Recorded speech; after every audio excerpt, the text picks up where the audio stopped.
This founder Acharya is divine grace Jaya Raj Grantha Srimad Bhagavatam Ki Jaya Sri Harinam Sankirtan Ki Jaya Sri Sri Radha Gopi Balavi Ki Jaya Jagannath Baladev Subhadra Maharani Ki Jaya Sri Sri Gauratai Ki Jaya Gaur Premanandi Haribo Glories to the assembled devotees Assembled devotees Glories to Sri Guru and Sri Gaura Sri Prabhupada Ki Jai. We don't have any border to it. We're all streets of ours. So I'm going to have to dash out for a second. So you usually do that when everyone's chanting the verse. I'll give you the book and you can just chant. And then I'll be right back after I chant the verse.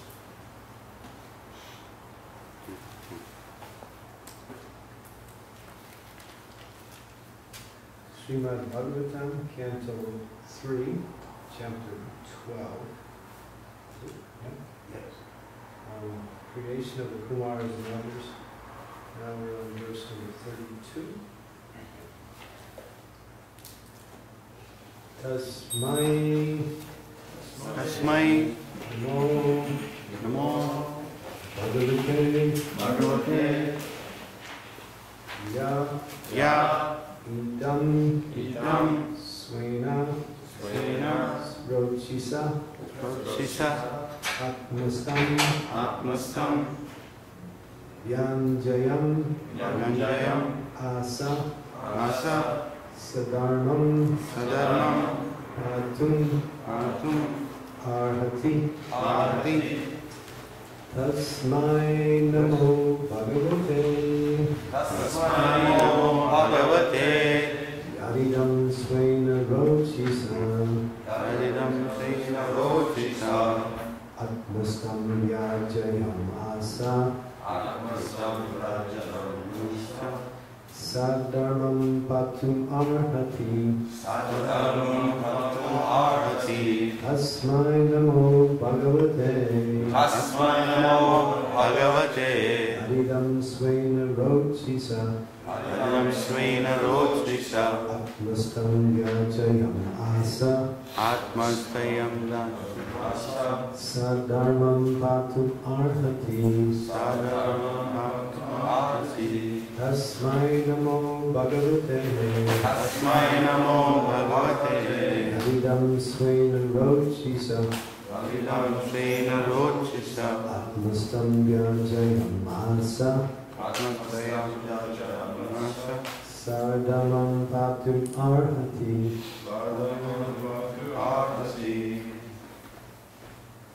So we can all tune.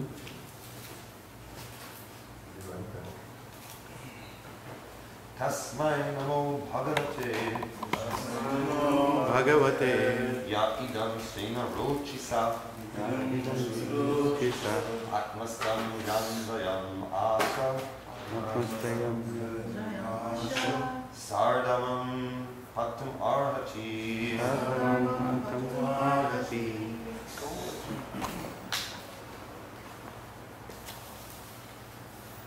Tasmai Namo Bhagavate Ya Idam Svena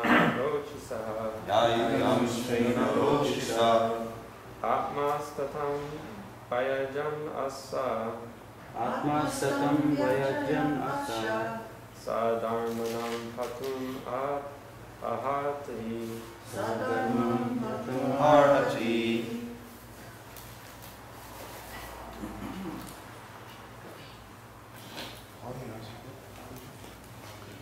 Tasmai Namo Bhagavate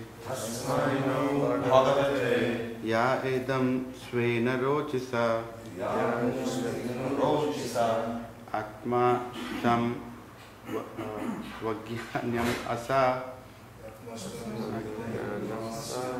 Sadharmam Patum Arhati Tasmai Namo Bhagavate Idam Svena Rochisa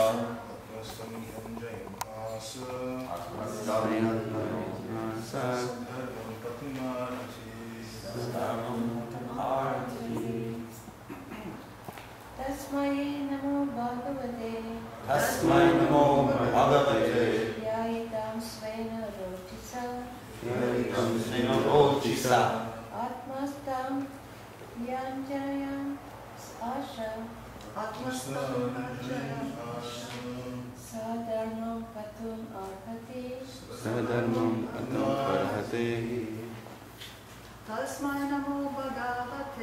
Tasmai Namo Bhagavate Ya Idam Svena Rochisa Atmastam Yanjayam Asha Sadharmam Patum Arhati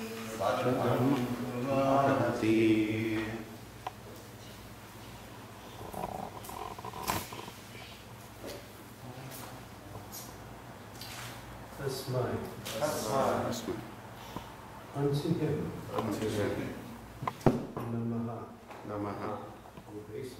Obeisances. Bhagavati, unto the personality of Godhead. unto the personality of Godhead.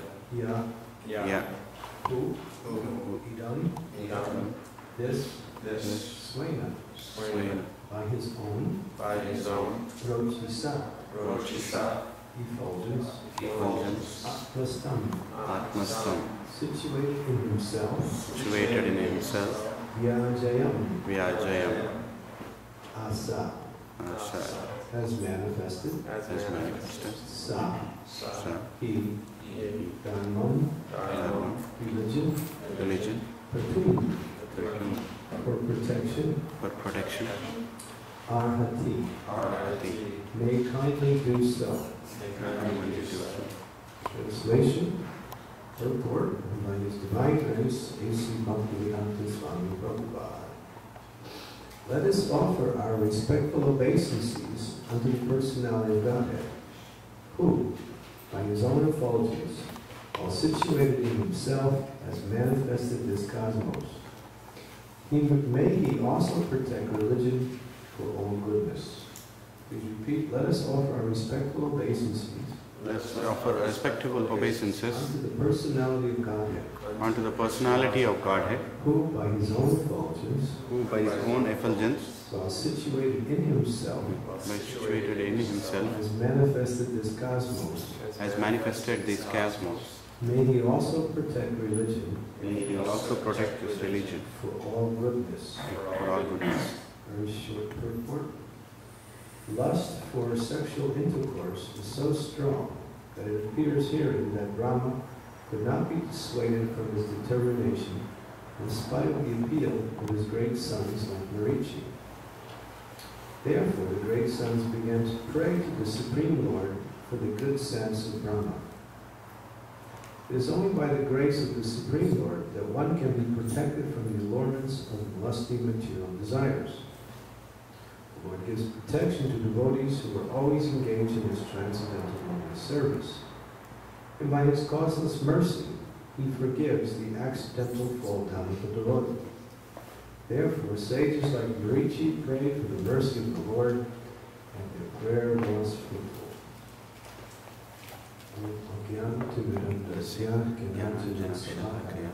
Chakshuram militam yena tasmai Shri Gurave Namaha Shri Chaitanya Manobhishtam Sthapitam yena bhutale Swayam Rupa Kadamahyam Dadati Swapadantika Vande Sri Krishna Chaitanya Prabhu Nityananda Shri Advaita Gadadhar Shivasari Gaura Bhakta Vrinda Hare Krishna, Krishna Krishna, Hare Hare, Hare Rama, Rama Rama, Hare Hare.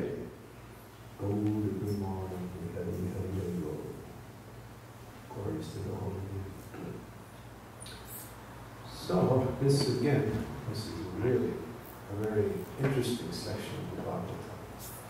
There's so many significant spiritual messages that are being manifested here. Also, the nature of the Lord and the nature of the Lord's devotees.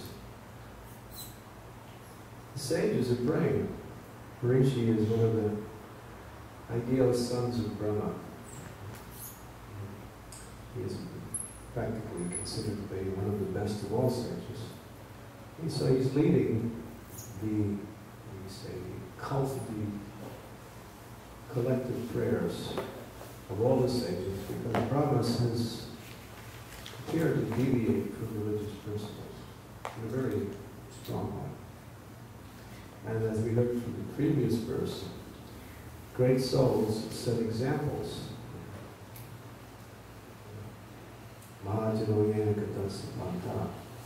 Whatever path the great souls, or what is that verse from the Bhagavad Gita?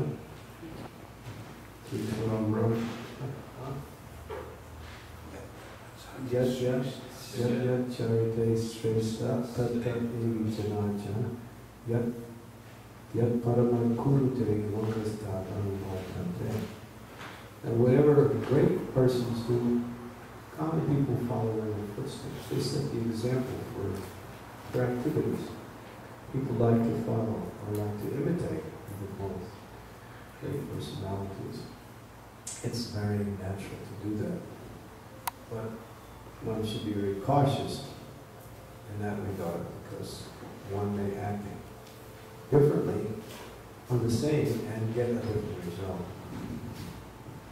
One may act the same but get a different result. Brahma, as we mentioned earlier, or yesterday, he's okay. And that's the words Prabhupada used. Brahma's okay. There's no need to find fault with Brahma. But why is he doing such things?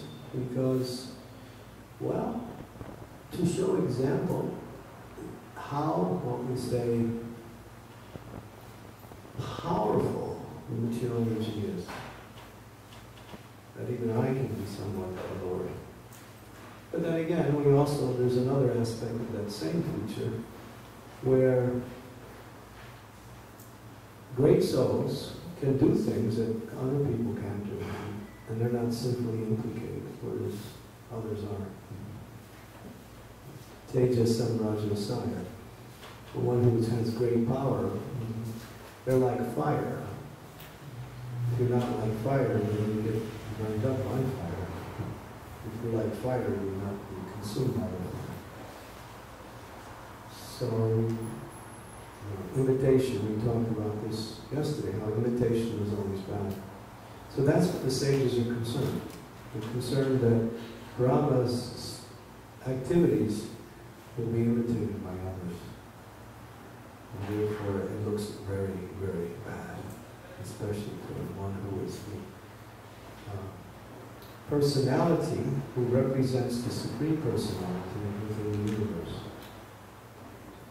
But here, Prabhupada says, and this seems to be the gist of this, and that, material desires, the attraction to the opposite sex, is the most, what we say, formidable of all the obstacles. In the first canto, we find it in chapter 2 in the first canto. Prabhupada describes in verse number 17 that many, many great stalwarts have fallen victim to sex desire and fallen from the path of liberation. He uses the word stalwart to those who are really, apparently very fixed. So Maya, in the form of the opposite sexes, are strong. The whole third canto of the Bhagavatam in chapter 31, there's about 15 verses there describing the power of the illusionary energy in the form of attraction to the opposite sex. It can bewilder the mind even in Lord Brahma, apparently. Or even here our Lord Shiva, chased after, of course that Mohini Narti was an incarnation, a form of the Lord. But Shiva lost all sensibility. And even though he did, he wasn't even embarrassed by it. So how powerful is this attraction? One should not test it out to see. It's not like, well, I have to check the water and see how I can swim. But one can learn from this particular example that even great personalities apparently can be victimized. Krishna demonstrates this in many different ways, through his devotees, but also in himself. When the cowherd boys entered into the mouth of Arjuna, Krishna apparently became bewildered. The Lord became bewildered, as if the material energy was more powerful than Krishna. But there was another feature of teaching. The scriptures are both teaching and giving direction, both. And therefore, without understanding scripture through Guru, one cannot understand scripture.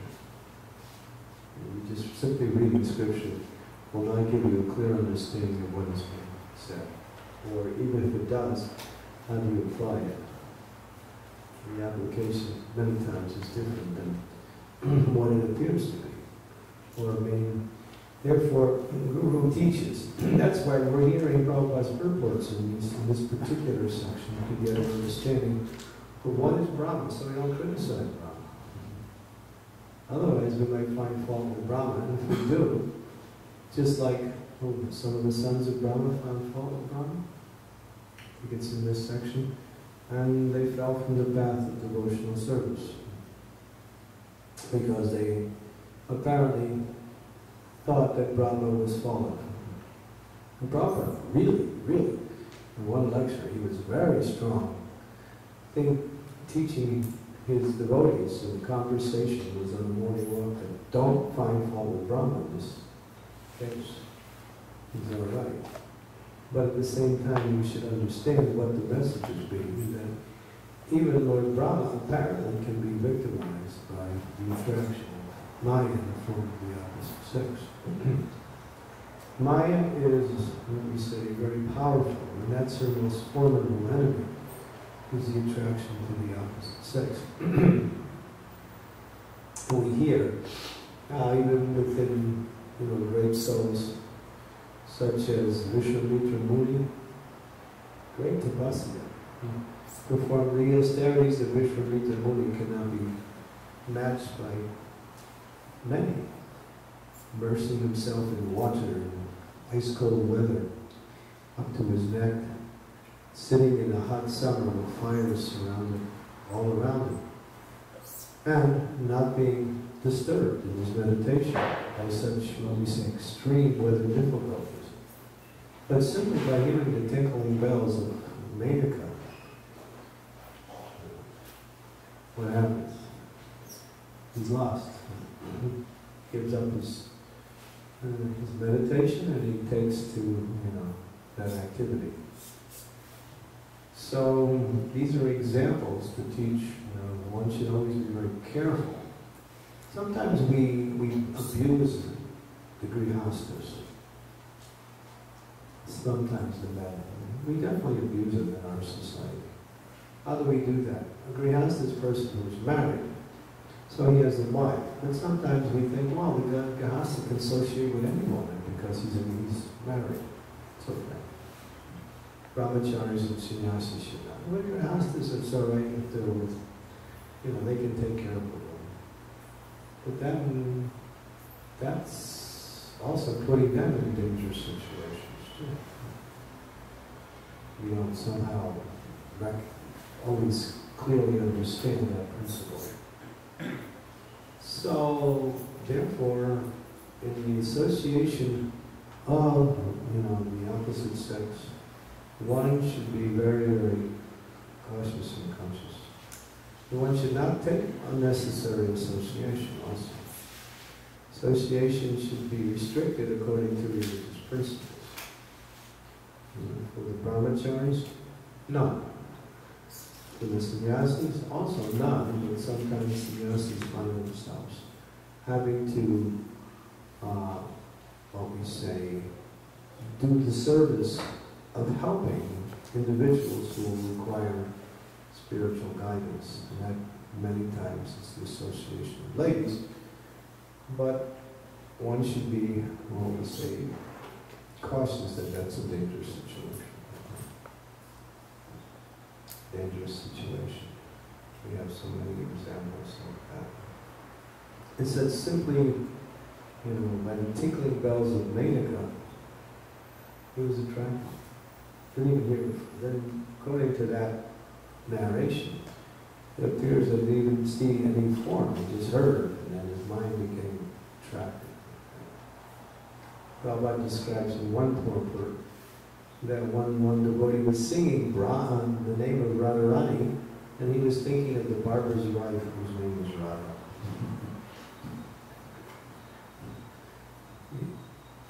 So, it's like, it's easy, or what we say, not easy, but it's almost natural, unless one is pure, to become diverted to the association, or the mind becomes a diverted to the attraction of the opposite sex, like that, for what we say, sense enjoyment, or for subtle sense enjoyment.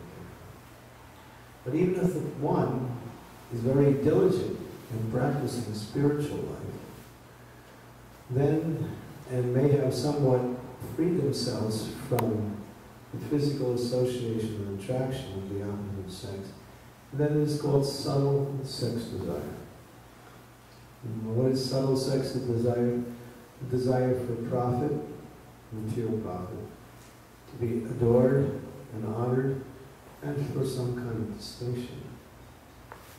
So these things, these are more subtle, but they're also manifestations of the same desire on the subtle platform. And as long as that remains, then one can also again fall back down to the gross level. So it's not that, well, I'm free somewhat from the gross attractions, in a nicely put, but still, the subtle attractions, again, in contact with the material energy, well, again, you can't awaken the gross attractions. So one has to purify oneself completely.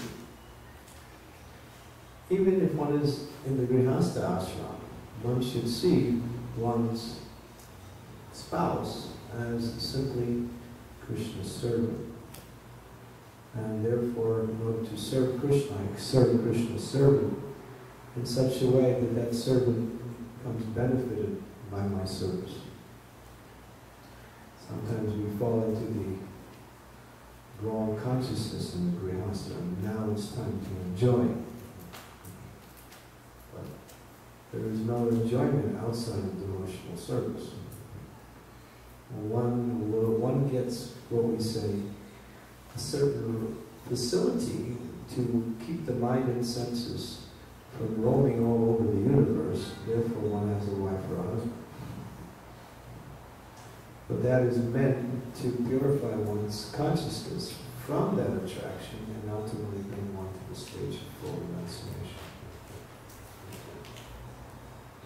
So one should be, what we say, aware how powerful is material energy. And Srila Prabhupada used to say, the problem with you Western disciples is you don't have a healthy fear of Maya. You don't have a healthy fear of Maya. To be fearful is what we say negative, or what we say material. The devotee is abhaya, meant to develop fearlessness. But there is a type of fear that is healthy.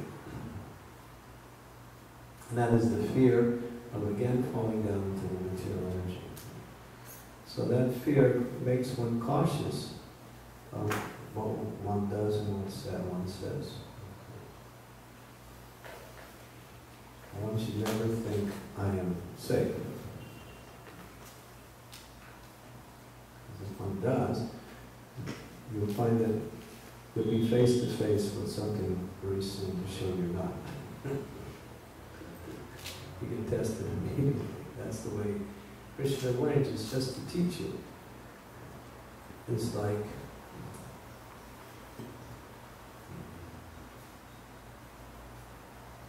we might think, well, I'm okay. But when Krishna tests you, you find that you're not. How much can you withstand?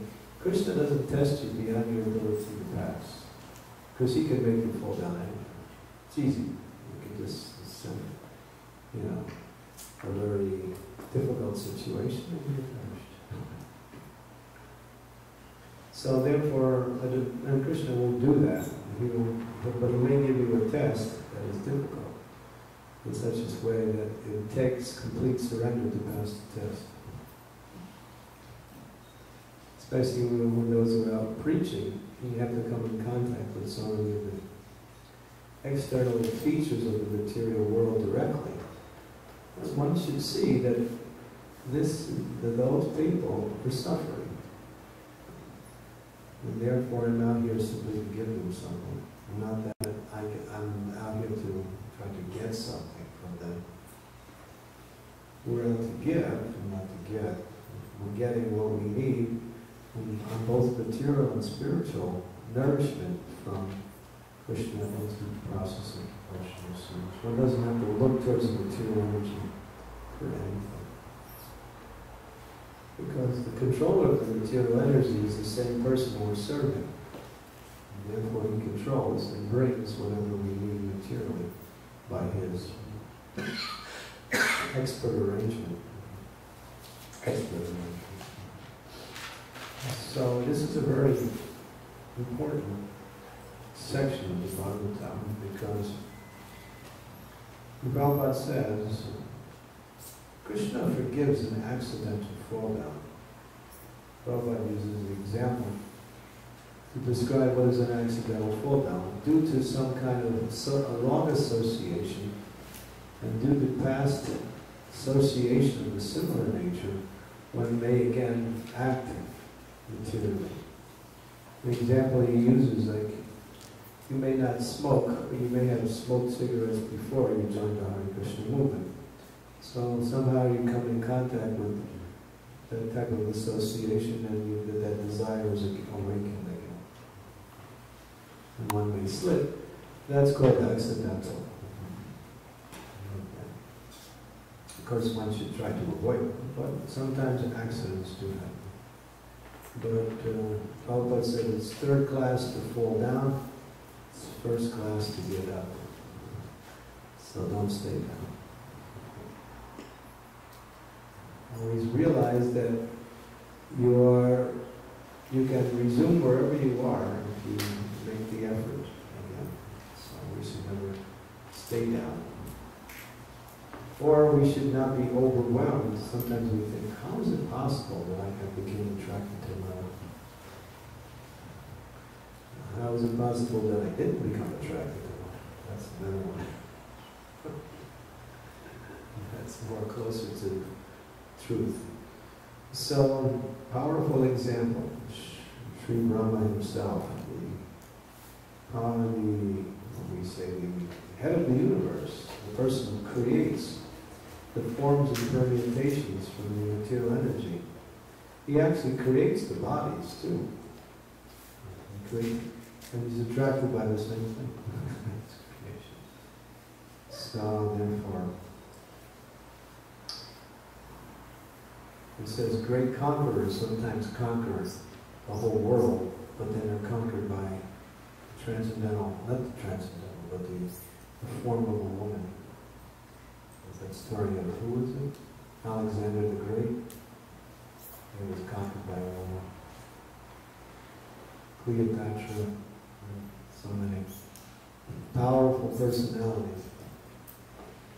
So one should be very, what we say, fixed. And the only way one can get free from all attraction to the material energy is through loving devotional service. When one becomes fixed in loving Krishna, and that love becomes fixed on the platform of what we say, ruchi, or the higher taste, then one can give up the attraction to the material energy. We hear that very powerful prayer Prabhupada used to recite regularly by Jammunacharya. That now that I'm engaging in devotional service, when I think of sex life, my lips curl in disgust, and Prabhupada says, I spite upon it. Spit. Which means that when one was tasting the happiness of devotional service, especially hearing and chanting the glories of the Lord and serving the Lord in full consciousness, then the material energy just seems pale, and all manifestations of its forms very pale. Like that. So that's what we aspire for. So to give up Maya means to take on, attraction for Krishna.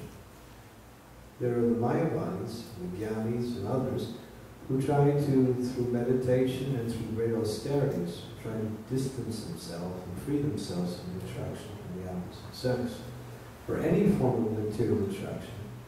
But the example of Vishwamitra Muni is paramount. He was the best in that category, and still he fell victim. Therefore, simply by that negation of the material doesn't give one a higher taste. And therefore, the higher taste is the only thing that can sustain one, to free oneself from the attraction. We have to go for our higher taste. The higher taste comes satam patam namavirya samvido bhavanti hitkarna rasayana. Hearing and chanting the glories of the holy name and the pastimes of the Lord spoken by great souls is actually the means for that, to awaken that attraction. When we hear how basically our whole movement is based on that process, to regularly hear and chant the glories of the Lord. To hear and chant the glories of the pure devotee, also, Srila Prabhupada. When we hear and chant the glories of Srila Prabhupada, we develop attraction for Prabhupada, and we also develop affection for Prabhupada, because his glories and his activities are just as sweet and as, what we say, absorbing the pastimes of the Lord, for some. So, there are so many ways to get attracted in Krishna consciousness. Ram's pastimes, Sringa's pastimes, Gaudiyatai's pastimes, Jagannath's pastimes, all manifestations of that same one all-attractive Supreme Personality of Godhead and His pure devotees.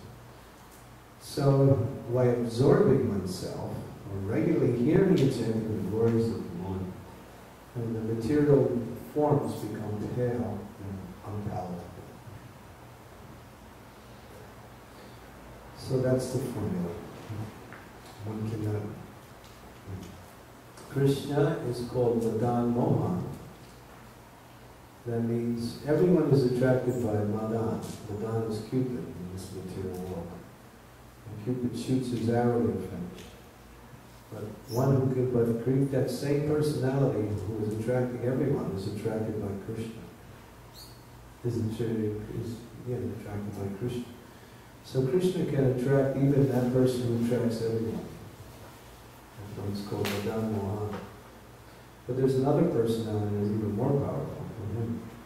And that's Madan Mohan Mohini. She attracts the one who attracts everyone, including Cupid. Let's run. So we take shelter of the pastimes of Radha and Krishna, and hear these pastimes and develop a desire to serve them through hearing and chanting their glories. This is the only formula for overcoming the attractions of the material world.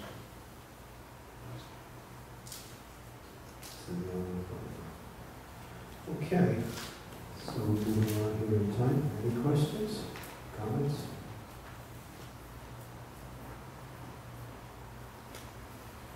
Sankarshan? No, I'm sorry, Lakshman. Maharaj, sometimes I wonder what exactly are we looking out? What exactly is one looking out of the opposite sex? What is the real thing one is Desire for enjoyment. Desire for enjoyment, and that represents the highest form of enjoyment. To enjoy is natural. Krishna is the supreme enjoyer, and that propensity to enjoy is in all living things. So when we're not finding enjoyment through devotional service or through hearing and chanting the glories of the Lord, it's natural. Look at the world. Everyone is running after. They go out breakneck speed to go to work every day. They get up early, they drink their bad tasting coffee, and then they jump in their car half asleep, running to the office. Why? To make money. Why? To maintain the family. Why? So they can have some sex. That's all it's about. The whole world is moved by sexism. And people will just do anything. When Prabhupada was preaching in 26th Avenue, there was one rock and roll band. And, they were quite wild. So Prabhupada was talking about, the four elemental principles. And they said, well, no sex. He said, better to die. Death is better than no sex. So Prabhupada, when he heard that, he was thinking, I'm really giving some difficult rules here. People would rather die than give up sex. So that's the material world. That's the material world. It's the same desire that we have for loving Krishna. It's directed towards something in this world. It's natural. Prabhupada said, the boy is attracted to a girl is attracted to a boy. Nobody has to teach them that. And nobody has to say, well, now your business is to get attracted to ladies because you need to get married. I don't want to get attracted. No, you're naturally attracted. It's just there. Women are attracted to men, men are attracted to ladies. That's just, it's a manifestation of what is the pure relationship in the spiritual world. Except in our relationship, it's never pure and never gives fulfillment. It ends, and there's always so many problems. So, how to solve the problem? Develop that love for Krishna. Then that same desire is fulfilled through Krishna, completely and satisfying.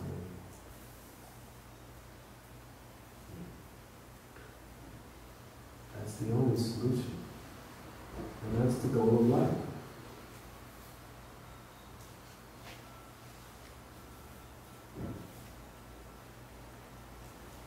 In the meantime, just be very careful. Keep your mind connected to the spiritual energy. Otherwise, we can be victimized at any moment. Look what happened to Ajamya. Trained Brahmins coming from a very qualified Brahmin family, but a little deviation in consciousness, he became attracted. And so much attracted, he couldn't get that thought out of his mind.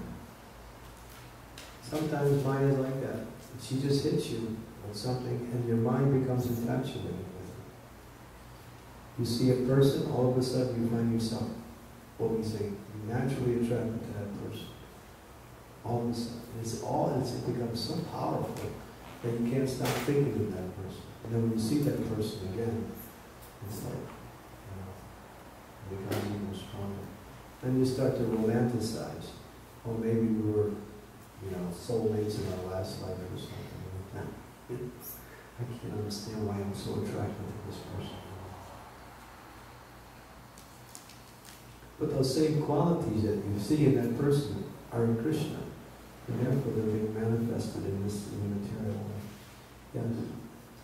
Maharaj, I was thinking that the Society of Krishna Consciousness is a unique situation, that Prabhupada has so much faith that his devotees are going to be able to transcend these kinds of desires.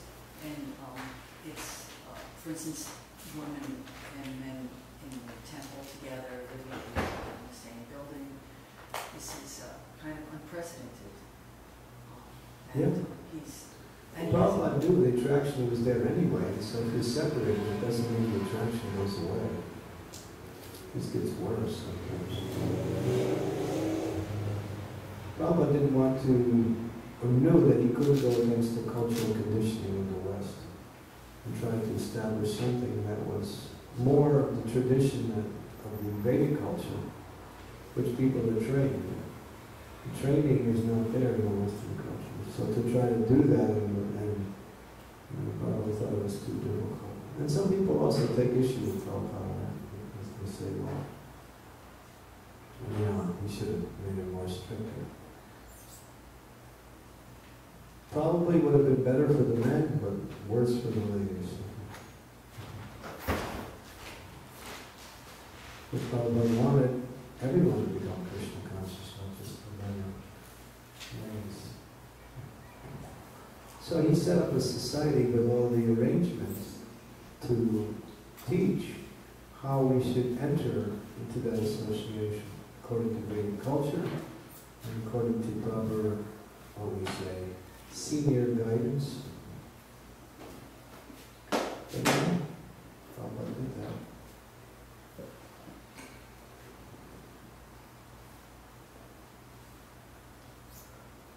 It's a unique situation in that it forces you to evolve quickly. Yeah, in that sense it does. But there's another thing, out of sight, out of mind. That's why we're supposed to have brahmachari ashrams. Okay? We're training young men to get prepared for either staying in the celibate ashrams or brahmachari ashrams, and then naturally teaching them what it means to become grihastha by strong brahmachari training. Without strong brahmachari training, you can't be a good grihastha. It's practically impossible. Because grihastha is not simply a license for sensual enjoyment. If it was, then it's going to be, and everyone would, then it would be a farce. It's meant to restrict the sensual enjoyment. Grihastha life means restriction. You associate only for the congregation of producing children, go through that stage of life, and after 50, when the children are grown up, and they leave the guidance of the parents, and the parents become renounced. Ladies can go to holy places and finish their life out serving the deities there, and then can take sannyas to do the same for the holy place. Prabhupada gave the whole package, not just all of it. So sometimes we just follow parts of it. Grihastha life is meant to teach you that you don't need it. And then when you finally realize you don't need it, then you're going to renounce. But you have to go through that. So most of us have to go through that to experience that detachment.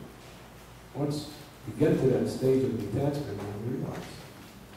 But it's very difficult when one is 20 and 30, when the senses of mind are so strong. Therefore, in order to protect one from becoming degraded, grihastha life is there. It's meant to protect both the men and women from degradation. Because otherwise, the tendency of a man is to enjoy more than one woman. That's the tendency. And the tendency of a woman is to find, security, affection, and protection. So when it's ideal, then grihastha life is as good as Vaikuntha. When it's ideal. But then again, it's not all the way to the end of life. Detach yourself from that at one point. Any other questions? Hare Krishna. You had mentioned that if you fall down, don't stay down, get up. How to have that determination? Because get up or to stay up? Get up. Realize that Krishna is still there to help you. You fall down, it's just, alright, so I get up, Krishna is there to help me, the spiritual master is there to give me my mercy. That's why Prabhupada said to get back up is first class. To stay down is third class. To fall down is third class. To stay down is third class. Get up. And if you keep trying, what is it? Try, until you get it right. Just keep trying. The false ego says, oh, how do I fall down? Now I have to go get up and get up. So sometimes we are embarrassed or we're overwhelmed by our own inability to get back up again. Just get up and you can resume wherever you were if you're determined. But then again, see what caused you to fall down and avoid that. If it's something external, avoid it. If it's something internal, then you have to work on purifying that.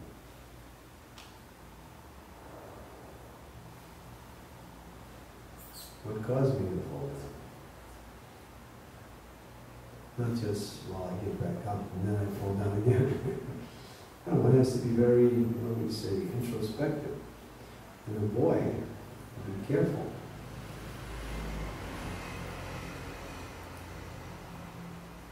It's like Vishwamitra Muni. He fell down, he got back up again. But then again, he fell down the second time in a different way, because the same desire was still there, but manifested in a different way.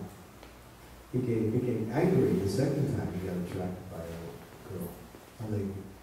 And he manifested, anger. And from that anger, he fell down again, just by becoming angry.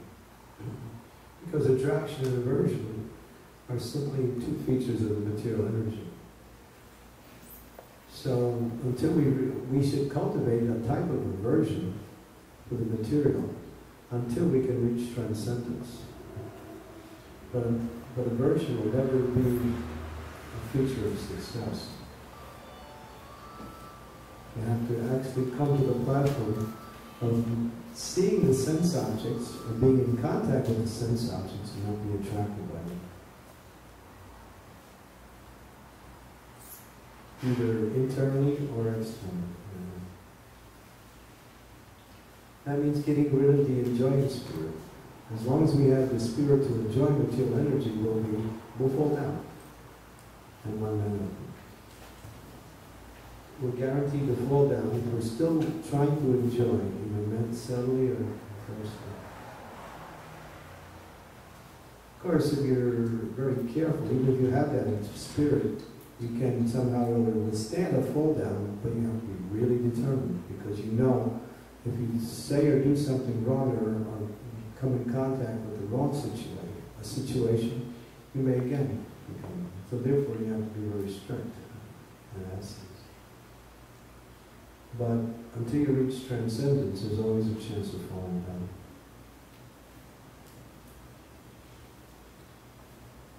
We have many examples. Even Giant Vijay apparently fell down. They were on the gates of Vaikuntha. They became angry. So, what's the formula? Always chant Hare Krishna, Krishna Krishna, Hare Hare, Hare Ram, Hare Ram, Ram Ram. We're always chanting Hare Krishna. We're always thinking of Krishna. You won't fall down. You may get attracted, but you won't fall down. Because Krishna will protect you. Simply, as soon as you remember Krishna, you get the protection you need.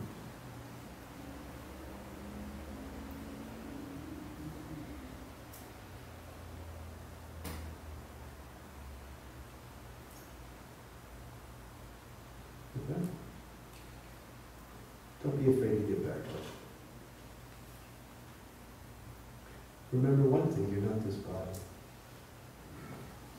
The body is making you fall down. So something that is external to your existence is the cause of your fall down. Not you. You're a pure soul.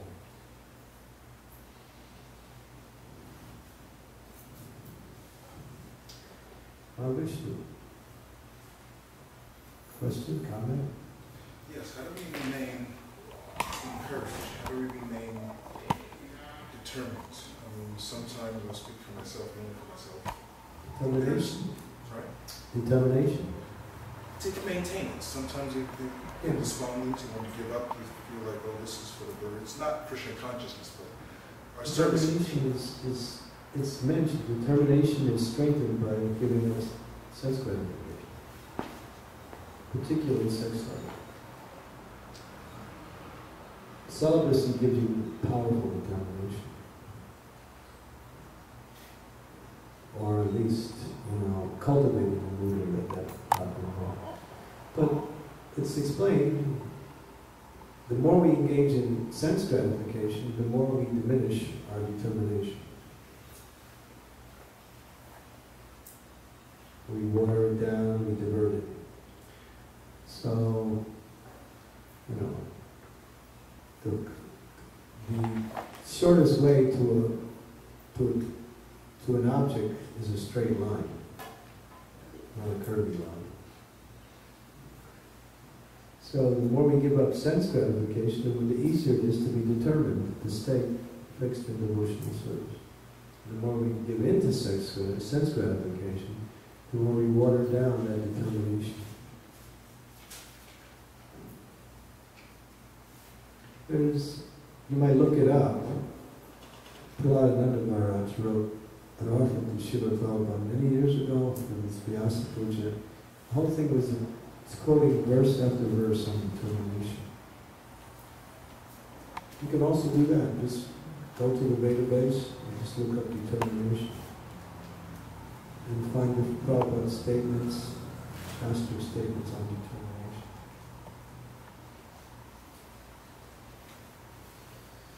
We become determined when we really want something. So we have to want Krishna also, as bad as we want whatever else is important in life. Most important. So that desire to achieve the goal is a feature of determination. And what is required to achieve that goal, to make it happen, also strengthens our determination.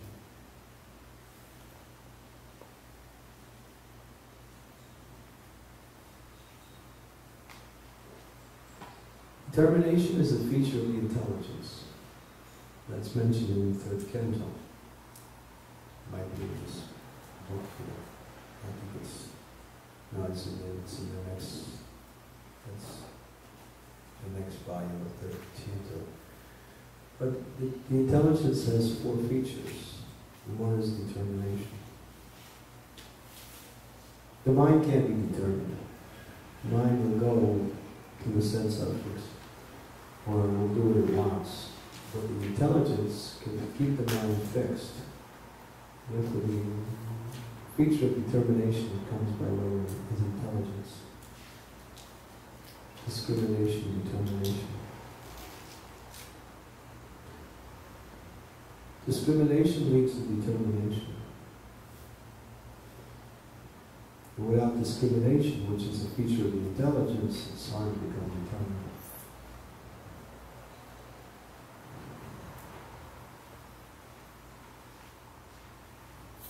Therefore, the devotee is very discriminating. What is favorable? What is unfavorable? For my advancement, for my service. But also one should be engaged properly. It's not like one should be a brahmachari to take care of a woman's ashram. That would be ridiculous, wouldn't it? We put a brahmachari to make sure the woman's ashram is functioning like that. That would be a joke. But sometimes we even do that. So one should be engaged according to how best one can make advancement. And that comes with proper guidance from the spiritual master.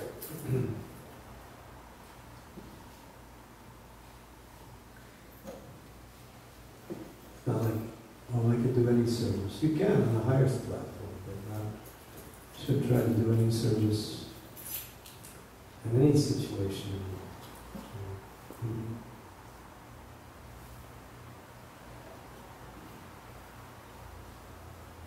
You put a neophyte on the altar, they'll make offenses. They're not trained, not ready for that. And their offenses are counterproductive. Rather than make an advancement by doing deity worship, they go down. So one should be properly engaged also. That's one of the, what we say, deficiencies of our society, although it's gradually being corrected. We don't discriminate. We think the service is more important than the devotee. But the devotee is more important than the service. So how the devotee can make progress should be the primary thing. The service need should be secondary.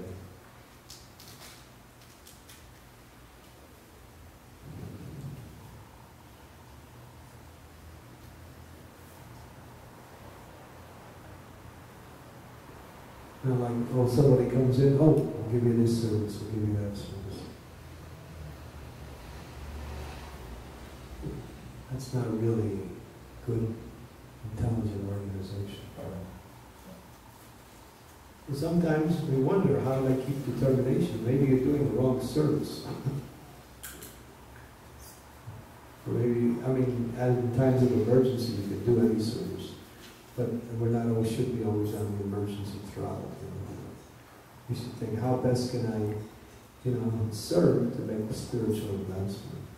That's where the spiritual master and the temple authorities come in to discriminate and to guide each and every individual in their progress. It's a responsibility to take care of the spiritual life of the devotees. Not like devotees are dispensable. We've got this service, put that person there, put this person there, put that. And after a while, because of lack of training or not because of, it's like sending brahmacharis out to be fundraisers. That's an abomination. They go out and they develop a feudal mentality. What brahmachari means to develop a mentality of detachment.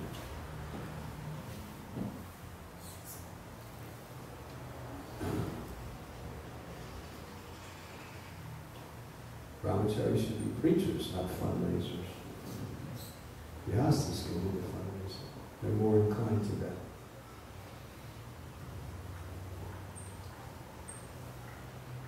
These are just some examples of how determination can be, what we say, slowed down by person not being properly engaged in their devotional service. But back to the philosophical principles, determination is strengthened by renunciation and by detachment from sense gratification.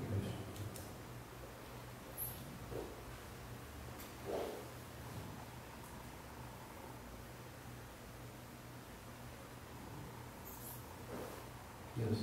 Talk a little bit about the importance and significance and how to take care of devotees. How? We have examples. Now the GBC has come up with the Devotee Care Committee. It's actually a committee of devotees who actually met the senior to see what is needed in the life of the devotee and how to implement that. So that's meant to filter down into each and every yantra. So there's a committee. Now, in the words of Radhanath Maharaj, take care of the devotee means to see what each and every devotee needs in all aspects of their life to be nicely engaged in devotional service for the rest of their life.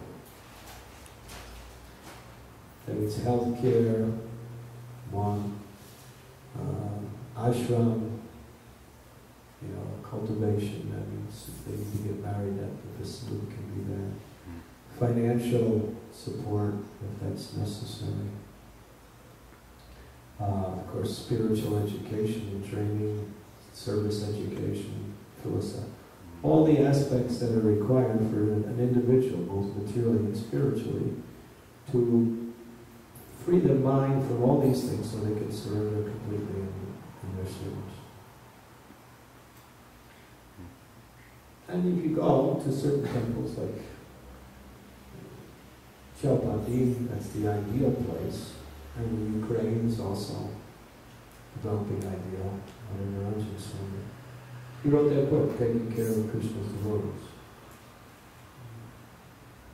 So that means covering all aspects of the one's needs, both psychological, physical, and spiritual. And then we expect the devotee to surrender. When the care system is in place, then there's no question the devotee doesn't have it. There's no reason why the devotee can't completely surrender. So that's the deal. The temples provide all they need, and the devotee surrenders completely. So when the temples are not supplying everything the devotees need, then it's hard for someone to surrender because they look outside for what they need. So as a society, we're still working on that. But that's what it means to take care of the devotees.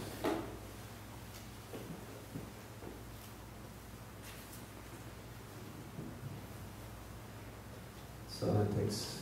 Therefore, if you ask me a question, I think that's the biggest need in our society, is to establish these systems of devotee care. Once that's done, then the society will develop very strong. You know, you have your own experience. You were taken care of nicely in Guru, right? You get everything you need, and you're expected to be 100% surrendered and obedient, right? It's like that.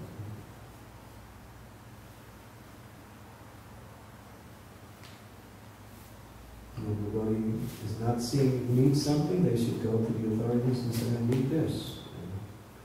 Health care should be provided by the temple. Or facilities arrangements where the devotee can get health care, doesn't have to worry about making a lot of money. So they can save money in case he gets sick or something.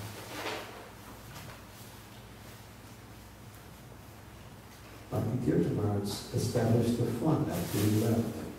He left a large amount of money with his devotees, his disciples, that any devotee who wants health care, they can go to these senior devotees and that financial fund is available. He was concerned. So that's what it means to take care of devotees.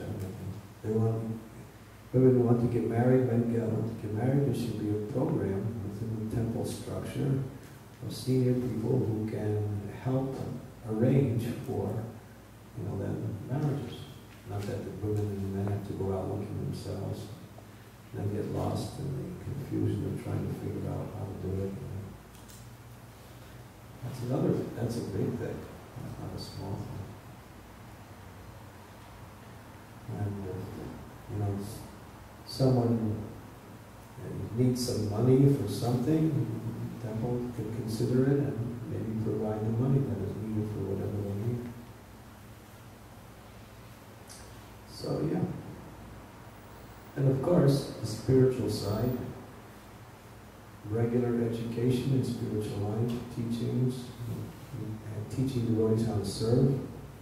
Prabhupada wanted devotees to train other devotees how to teach them how to cook, how to clean, how to do puja, how to fix cars, how to do everything. So you have a devotee who is good in whatever skill, and that devotee uses that skill to teach others. And then you have what we call the services covered in a very most exemplary way. Prabhupada had HHCandraMouliMaharaj going around the society teaching book distribution. So, so we can, if devotees are outstanding, you'll find everywhere in the world there's devotees who are outstanding in something. In every aspect of Krishna conscious services. They become teachers for others. And then the educational, the spiritual educational things, we have regular classes, discussions on scripture. So, then the devotee thinks, why do I have to look outside for everything? Everything's here. That's what it means to take care of the devotees.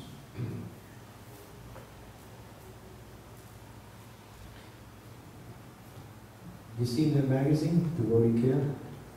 There's 3 issues out. It's put out by the GBC. You could probably get it. It's been out for at least a year and a half now. It's all about articles about devotee care from different devotees. It's coming under the auspices of the GBC, that committee, the devotee care committee. And this is meant to filter down into old temples. And once we do that, we'll just go on in our path, what we say, when you try to figure out how to do this, how to do that, Prabhupada wanted a society that was not only just a spirit, but a lifestyle. He said, this secular society won't last. He said it many times. He said, therefore we should establish farm communities so we can grow our own food, and take care of our needs in that way. So that's part of the movie care also, establishing farm communities. That's great for grihastas. Why do grihastas have to work in the secular world with non-devotees, be in that environment, just to make a living?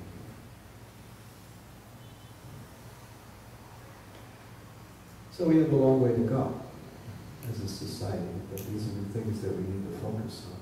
And it's all centered around taking care of devotees.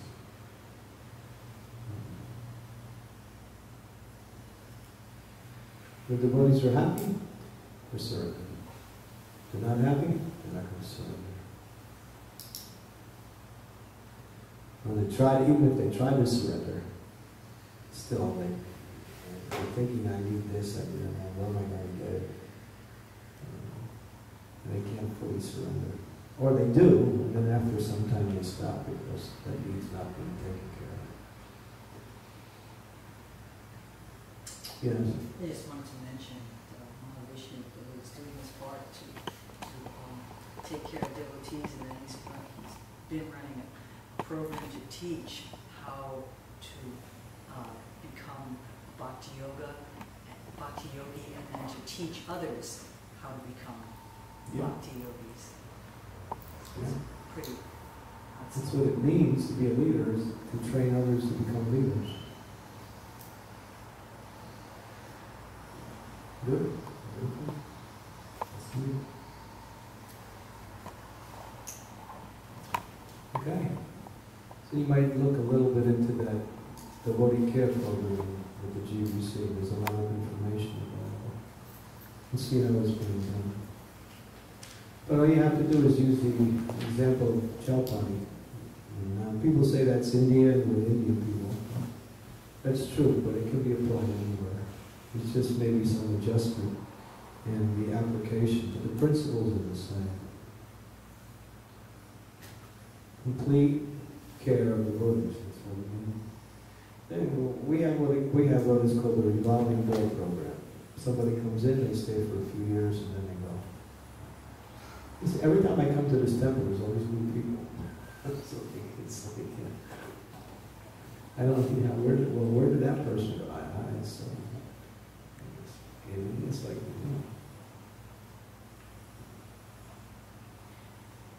revolving door. But how does that really stabilize the worship, and how does that really make the yatra grow? People are just going in and coming in. They can't stay for some reason, and new people come in and they take over, and then they move after some time.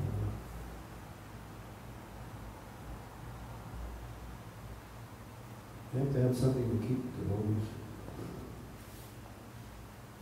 It's not always on the temple level, it's also on the GBC level.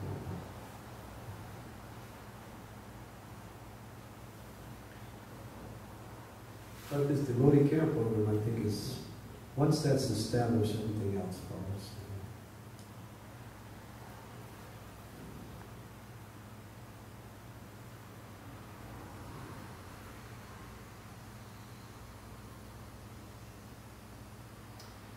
Okay. Anything else? All right, thank you. HHCandraMouliMaharaj.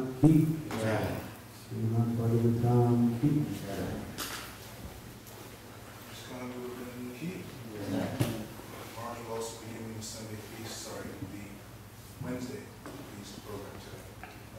I'll give the Sunday feast lecture on Wednesday. I made an announcement that the feast would be, the lecture would be an hour long rather than the usual Wednesday, which is a half hour. 6 to 7. 6 to 7.